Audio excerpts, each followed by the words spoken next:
Thank you, Mr. Chairman, Ranking Member Waters, and thank you to Chairman Gensler for speaking with us today. Chair Gensler, under the last Democrat chair of the SEC, Mary Jo White, the Commission adhered closely to the statutory authority of Congress. During her time as chair, 59% of the SEC's proposals were mandated by Congress.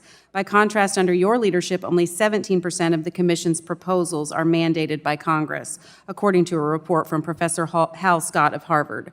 Why is there such a rush under your chairmanship to promulgate so many rules without specific mandates from Congress? It's because technology and the markets have changed so much. She was coming in as chair right after a financial crisis, so naturally there was, I think, 120 mandates that Congress placed.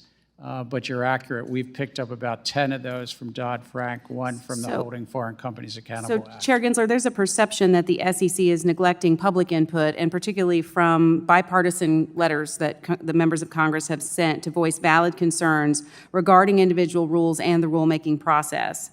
The concerns encompass the bipartisan concerns about insufficient comment periods and a general response to bipartisan concerns regarding proposals on swing pricing, liquidity risk management, and equity market structure. Are you aware of similar bipartisan concerns being raised with previous SEC chairs? If not, could you elaborate on why the opinions of Congress don't factor into your considerations? Well, the opinions of Congress most definitely factor into my consideration. It doesn't seem so, Mr. Chairman. It does not seem so when only 17% of the proposals that you have brought forth are the result of mandates from Congress. I find it incredibly frustrating that any time we provide comment or send what we call strongly worded letters about our opinions on how the SEC should behave, it seems like these must be immediately thrown in the trash and disregarded. I want to turn to Reg SCI.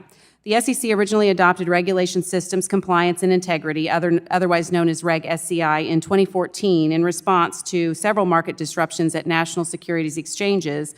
Earlier this year, the Commission proposed to expand Reg SCI to certain broker-dealers. However, unlike in 2014, the Commission fails to provide a single instance of a broker-dealer systems disruption that had a significant market-wide impact in the securities markets. In fact, the SEC's own proposal acknowledges that broker-dealer systems performed well during the unprecedented trading volumes and volatility at the height of the COVID-19 pandemic. Further, the Commission admits that it, quote, finds it impracticable to quantify the many benefits associated with amended Regulation SCI. Once again, this seems like the Commission is providing a solution in search of a problem. Chairman Gensler, given that the Commission cannot point to a single broker-dealer systems disruption or any tangible benefits to applying Reg SCI to broker-dealers, how can you justify that proposal? As we outlined in the proposal itself, which is still out for public comment, that some broker-dealers may have the size and scale and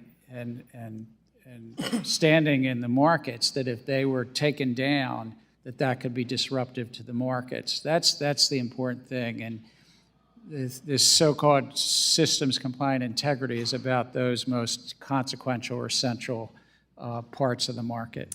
The SEC's RegFlex agenda for 2023 indicates you intend to finalize proposed rulemaking to expand the definition of an exchange in short order. Although the SEC has reopened this rulemaking, the proposed rule is still fraught with insufficient economic analysis and ill-defining scope, among other things. Given Congress's ongoing and unaddressed concerns with the rulemaking, as well as concerns of hundreds of stakeholders, it seems irresponsible for the SEC to finalize this rulemaking. Could you comment on the expected timeline for finalization of this rule? You'll be pleased to hear that we don't do it against a clock. It's really when we get the comments and the economics right and the legal authorities right, and then discuss it with the commissioners. And finally, I want to raise an alarming issue that I think needs further attention: the timing of various actions by the SEC while Congress is seeking to establish a regulatory framework on digital assets. To name a few, January 12th, 2023, this committee announces the formation of the Digital Assets Financial Technology and Inclusion Subcommittee. It was subsequently announced that the SEC pursued enforcement actions against two firms. March 9th, 2023, the committee hosts its first hearing on the Biden administration's approach to digital assets. An hour before the hearing, you publish an op-ed in The Hill.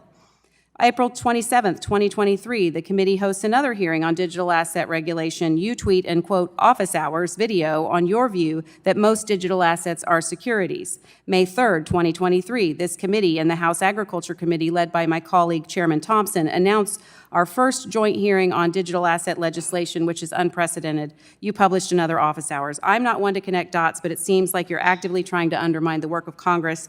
You must not impede our work to do our job, even though you won't do yours. I yield back.